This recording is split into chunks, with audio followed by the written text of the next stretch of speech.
Well, gentlemen, thanks for joining us. I appreciate it. I know this is a big game coming up this weekend, one that's exciting for a whole lot of fans, kind of like America's game.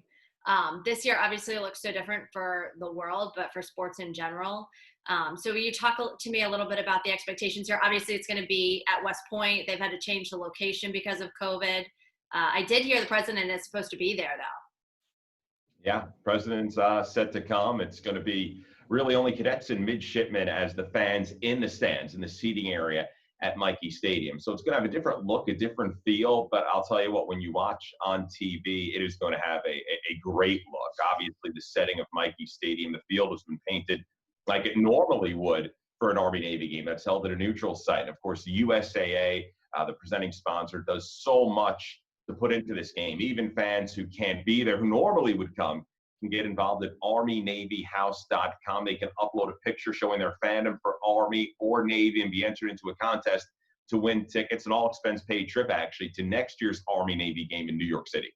What do you think this does for the spirit of America right now? Sports is something that kind of unites everybody. This is obviously a rivalry game, so that can sometimes polarize people, but this is bringing all eyes to something that they can get excited about. What would you say is the significance of this game in particular at this time for America? Well, I think we all know, whether we know the student athletes, obviously, like Rich and I do, but we all know neighbors, family members, who have served in one of the branches that are represented coming up here on Saturday. So these football players are, and they readily talk about it all the time, how they're representing, the Army and representing the Navy and the people that are watching all around the world right now. And, we're pretty fortunate that most of the time sports is one of those things that brings us all together for a common goal and a common interest this week. If you're rooting for Navy, if you're rooting for Army, at least for 3 hours coming up on Saturday, you can kind of forget about the troubles of the world right now and watch these student athletes give a great effort coming up on Saturday. And they're student athletes, but they're also soon to be officers. They're going to be serving our country, which is a difference from you admire athletes in general, but these men in particular are making a big sacrifice in the years to come. It's a higher calling. They come here to be officers, future officers in the U.S. Navy or the U.S. Army first. Football is something that they do, and they want to do it at a very highly competitive level. These are still recruited football players, great football players at the high school level, but it takes a special person to make the commitment to come to West Point or go to Annapolis and have it first be, hey, I want to serve my country, I want to lead, and then have football be something they do in concert with that.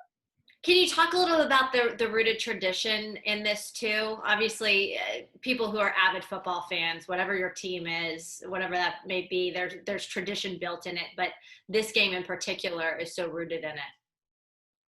Well, there's no doubt. As we alluded to earlier, normally this game's played on a neutral field. It's going to be played at West Point for the first time since 1943. I mean, there's over 100 football games played between these two great institutions. Both institutions have had Heisman Trophy winners. Both institutions have had former football players perish while defending our country. So much history along with this, but more importantly too now, as I love to tell people, Service Academy football overall has probably never been better at the quality that it's being played by these teams. So they continue to honor the tradition of the great players of the past by continuing to play great football now. And that's why coming up on Saturday, we're likely to get another great edition of this Army-Navy Classic.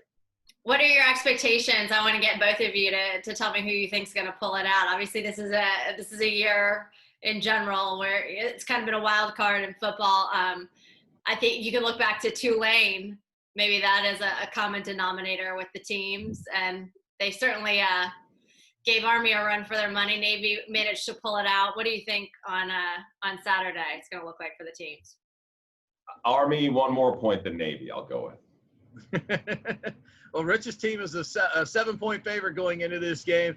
Obviously, we trailed Tulane big in that game before we had a great second half comeback. But Army, of course, has played the top team in our league in Cincinnati and played them to a heck of a football game. So the one thing we always know, records mean nothing in this rivalry. We've seen teams that have had no wins going into this game pick up a win against the other. And certainly each team's going to leave it out on the field on Saturday. Should be another great, close football game between two great rivals. Perfect. And lastly, too, just personally for you guys, what are you most excited about covering it? It's an honor and to be able to be a part of it. The March-Ons, I think they're going to look great at Mikey Stadium next to Lusk Reservoir. So I cannot wait for the March-Ons prior to the game, Brigade of Midshipmen, Corps Cadets. Yeah, I mean, it's a standalone game, and we're going to have, people listening around the world in some of the most remote locations. But for that 3 hours, they're going to be tuned in to the game. It's a captive audience, and I know we'll do our very best each year to try and capture the pictures and describe it to those folks around the world. So at least for those 3 hours, they can enjoy themselves and root on their favorite team coming up on Saturday. Awesome. Thank you, gentlemen. I appreciate it.